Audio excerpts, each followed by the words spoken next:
नमस्कार, आप देख रहे हैं विशेष। मैं हूं श्वेता सिंह। पूर्व गृह सचिव जीके पिल्लई के बाद गृह मंत्रालय के पूर्व अंडर सेक्रेटरी आरवीएस मणि ने भी इशरत जहां एनकाउंटर मामले में सनसनीखेज खुलासा किया है।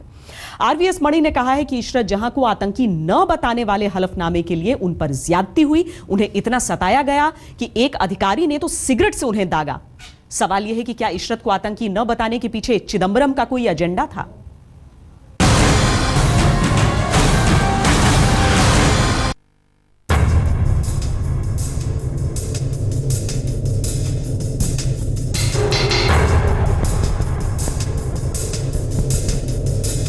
इशरत जहां एनकाउंटर केस का जिन्न वक्त की बोतल से एक बार फिर बाहर निकला है और अपने साथ इस सवाल को भी उछाला है कि क्या इशरत जहां के बहाने प्रधानमंत्री नरेंद्र मोदी को परेशान करने की साजिश रची गई।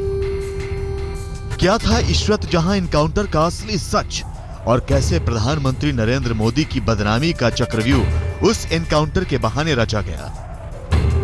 इसके लिए पहले आप इस अहम केस के 5 बड़े किरदारों से मिल लीजिए। पी चिदंबरम, पूर्व गृह मंत्री; जीके पिल्लई, पूर्व गृह सचिव; राजेंद्र कुमार, पूर्व आईबी प्रमुख; सतीश वर्मा, पूर्व एसआईटी प्रमुख; आरवीएस मणि, पूर्व अंडर सेक्रेटरी गृह मंत्रालय। 15 जून 2004 को अहमदाबाद के पास एनकाउंटर में इशरत जहां मारी गई थी। इस मामले में सबसे चौंकाने वाला खुलासा गृह मंत्रालय के पूर्व अंडर सेक्रेटरी आरवीएस मणि ने किया है। आरवीएस मणि का दावा, इशरत को आतंकी न बताने के लिए टॉर्चर। मनमोहन सरकार के वक्त इशरत जहां एनकाउंटर केस में 2 हलफनामे सुप्रीम कोर्ट में दायर किए गए। 6 अगस्त 2009 को दायर हलफनामे में इशरत को आतंकी बताया गया, जबकि 30 सितंबर 2009 को दायर हलफनामे में कहा गया कि वो आतंकी नहीं थी। उस वक्त गृह मंत्रालय के आंतरिक सुरक्षा विभाग में अंडर सेक्रेटरी के पद पर तैनात आरवीएस मणि का कहना है कि इशरत और उसके साथियों को आतंकी न बताने का उन पर दबाव डाला गया था। मणि का कहना है कि उन्हें सुप्रीम कोर्ट में दाखिल हलफनामे को बदलने के लिए कहा गया। मणि का आरोप है कि उन्हें झूठे सबूत गढ़ने के लिए एसआईटी चीफ सतीश वर्मा ने सिगरेट से दागा। इसके लिए सीबीआई के अधिकारी मेरा पीछा करते रहे। सिगरेट फेंका गया था, फिर सिगरेट उन्होंने ऐसे करके लगा भी दिया था जी।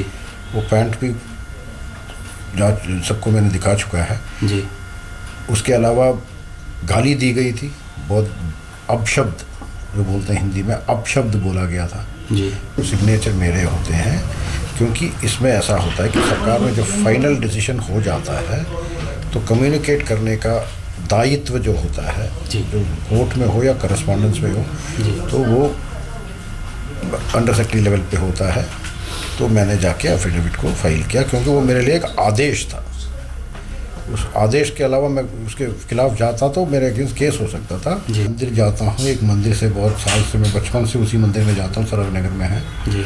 वहाँ पर ये भी एक सीबीआई के ऑफिसर, हर संडे में सुबह 7 से 10 बजे तक वहीं रहता हूँ, वहाँ एक सीबीआई के ऑफिसर ने मेरे को चेस किया है। मणि ने यह सनसनीखेज खुलासा तब किया है जब तत्कालीन गृह सचिव जीके पिल्लई इशरत केस में तब के गृह मंत्री रहे पी चिदंबरम पर हल्ला बोल चुके हैं। जीके पिल्लई का दावा, नया हलफनामा चिदंबरम ने खुद बोलकर लिखवाया। 2009 में जीके पिल्लई देश के गृह सचिव थे। 7 साल बाद उनकी जुबान खुली तो इशरत जहां केस में तत्कालीन गृह मंत्री पी चिदंबरम के लिए मुसीबतों का पिटारा लेकर आई। पिल्लई का कहना है कि उनको दरकिनार करते हुए चिदंबरम ने हलफनामा बदलवाया था। पिल्लई के मुताबिक चिदंबरम ने आईबी में उनके जूनियर अधिकारियों को बोलकर नया हलफनामा लिखवाया। चूंकि गृह मंत्री खुद डिक्टेट कर रहे थे, इसीलिए किसी अधिकारी ने चूं तक नहीं की। I know there's a difference between the two affidavits, but I think it was to the best of my knowledge, I am not really aware why the affidavit had to be changed. पहले पिल्लई और फिर RVS मणि के खुलासे ने कांग्रेस के लिए मुश्किल हालात ला दिए। हालांकि चिदंबरम इस मामले में अपनी दुहाई देते रहे। पी चिदंबरम का दावा, किसी को बचाने के लिए हलफनामा नहीं बदला। चिदंबरम ने पिल्लई की नीयत पर सवाल उठाया है। उन्होंने ये तो माना है कि हलफनामा बदला गया, जिसमें इशरत जहां को आतंकी बताने से मना कर दिया गया, लेकिन ऐसा इसलिए किया गया कि पहले हलफनामे से भ्रम पैदा हो रहा था। It's an absolutely correct affidavit, and I, as minister, accept responsibility for this affidavit, and it is disappointing that a Home Secretary who was equally responsible wants to distance himself from that today. इस मामले में दो अहम किरदार और हैं। एक तो एसआईटी के पूर्व चीफ सतीश वर्मा, जिन पर बेहद संगीन आरोप आरवीएस मणि ने लगाया है। दूसरे अहम किरदार राजेंद्र कुमार हैं, जो उस वक्त आईबी के चीफ थे। उन्होंने पहला हलफनामा दिया था जिसमें कहा गया था कि इशरत लश्कर-ए-तैयबा की आतंकी है। इसकी जानकारी मिलने के बाद ही उसके एनकाउंटर का प्लान बना, जिसे तत्कालीन डीआईजी डीजी बंजारा के नेतृत्व में अंजाम दिया गया। अब सवाल है कि क्या वाकई इशरत जहां हलफनामे को इसलिए बदला गया कि उसको हथियार बनाकर प्रधानमंत्री नरेंद्र मोदी को बदनाम किया जाए, जो उस वक्त गुजरात के मुख्यमंत्री थे। अहमदाबाद में गोपी घांगर के साथ जितेंद्र बहादुर सिंह, दिल्ली आज तक। 26/11 के आतंकी हमले में शामिल डेविड कोलमन हेडली ने भी बार बार यह कहा कि इशरत जहां लश्कर-ए-तैयबा की आतंकवादी थी, लेकिन सीबीआई की जांच में बार बार उसके एनकाउंटर को फर्जी बताया गया, इशरत को एक निर्दोष स्टूडेंट। जबकि इंटेलिजेंस ब्यूरो बार बार यह पूछता रहा कि अगर निर्दोष थी तो हथियार लेकर अहमदाबाद क्या करने गई थी।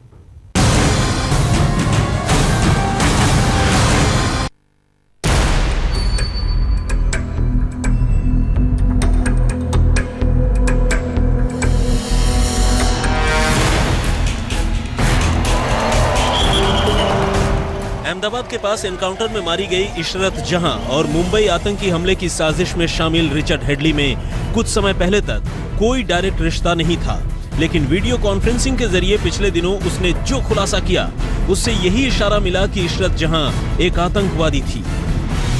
लश्कर के फीमेल सुसाइड बॉम्बर कौन कौन है, उस आधार पर मैंने 3 वुमेन के नाम बताए। पहली वुमेन का नाम बताया नूरजान बेगम, दूसरा नाम हमने बताया कि इशरत जहां, और तीसरा नाम हमने बताया कि मुमताज बेगम।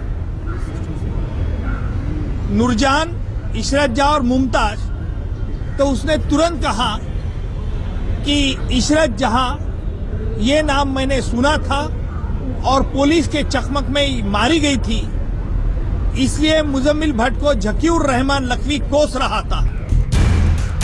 हेडली ने दावा किया कि 15 जून 2004 को इशरत को कुछ नाकों पर पुलिस को मारने के काम में लगाया गया था, लेकिन 2013 में सीबीआई ने अपनी चार्जशीट में इशरत जहां को एक तरह से बेगुनाह बताते हुए उसे केवल कॉलेज छात्रा बताया था। सीबीआई ने यहां तक कहा था कि पूरी साजिश गुजरात पुलिस और आईबी की मिलीभगत से हुई। इस पर आईबी का सवाल था कि अगर वो मुंबई की स्टूडेंट थी तो हथियारों के साथ अहमदाबाद क्यों पहुंची। आईबी का दूसरा सवाल था कि अगर इशरत का अपहरण हुआ था तो उसके परिवार ने रिपोर्ट दर्ज क्यों नहीं कराई। गुजरात इंटेलिजेंस के पूर्व प्रमुख भी यही मानते हैं कि इशरत जहां लश्कर की आतंकी थी। पूर्व डीआईजी डीजी बंजारा के नेतृत्व वाली टीम ने एनकाउंटर को अंजाम दिया था। उन्होंने भी इशारों में पूर्व गृह मंत्री पी चिदंबरम और यूपीए सरकार पर निशाना साधा। इशरत जहां पर यूं तो पिछले 12 सालों से राजनीतिक जंग जारी है, लेकिन अब जो खुलासे हो रहे हैं उससे चिदंबरम के सामने मुसीबत खड़ी हो गई है। एक राजनेता के रूप में उनका साख सवालों के घेरे में है, लेकिन कांग्रेस चिदंबरम के बचाव में खुलकर सामने आ गई है।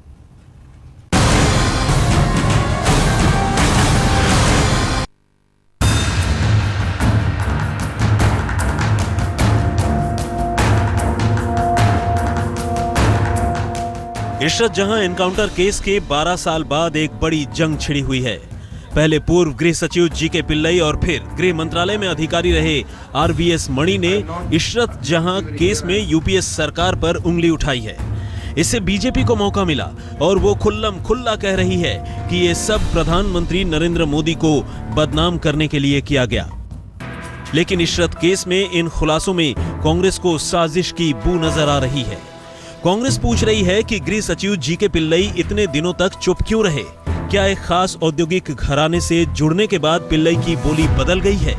और जिस वीआरएस मणि ने संसद और 26/11 के आतंकी हमले को हिंदुस्तान की साजिश बताया था, क्या उस पर यकीन किया जा सकता है? 6.5 साल तक चुप रहे।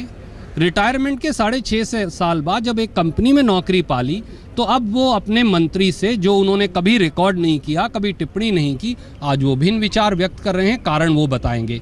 ऐसे ही एक और सम्मानित अधिकारी हैं मनी साहब, उन्होंने तो यहाँ तक कह डाला था कि संसद पर जो हमला हुआ और मुंबई में जो हमला हुआ उसके लिए हमारी खुद की सरकारें दोषी हैं। इस प्रकार के बचकाना बयानों के साथ क्या भाजपा अपने आप को जोड़ना चाहेगी? ये सब वो लोग हैं जिनका ज्ञान उदय हुआ है रिटायरमेंट के बाद।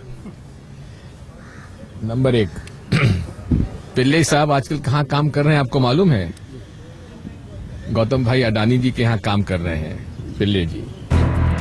ये मामला गुजरात से उठकर संसद तक पहुंचा।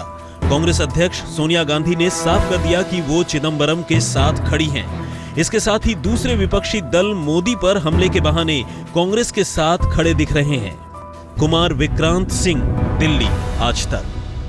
गृह मंत्रालय के पूर्व अंडर सेक्रेटरी आरवीएस मणि ने जिस सीबीआई अधिकारी सतीश वर्मा पर सिगरेट से दागने और इशरत को आतंकी न बताने के आरोप लगाए हैं, उनसे आज तक ने बातचीत की है। सुनते हैं सतीश वर्मा क्या सफाई दे रहे हैं। मणि अगर ये कहते हैं कि उनको टॉर्चर किया गया और ये कह रहे हैं 2013 की जुलाई से ही, ये तीसरी बार कह रहे हैं, बिल्कुल गलत है, मोटिवेटेड है। पहली बात तो इसमें यह है कि आरवीएस मणि होम मिनिस्ट्री के एक जूनियर ऑफिशियल थे, वो अंडर सेक्रेटरी थे, और इस तरह से इतने लो रैंकिंग ब्यूरोक्रेट जो होते हैं होम मिनिस्ट्री के, उनकी पर्सनल जानकारी, व्यक्तिगत जानकारी इस तरह के किसी ट्रांजैक्शन की या क्राइम के बारे में या इंटेलिजेंस के बारे में पर्सनल या फर्स्ट हैंड नहीं होती है। सरकार का ये कहना है कि पीपीएफ पर टैक्स नहीं लगेगा, जबकि ईपीएफ में 40% से ज्यादा रकम की निकासी पर ब्याज लगेगा। आखिर ईपीएफ कर्मचारियों के लिए कितना मायने रखता है, ये आपको बता। पैसे वाले बाबू मेरा बजट बना दो, पैसे वाले बाबू मेरा बजट बना दो, बजट बना दो, बजट बना दो, पैसे वाले मेरा बजट तू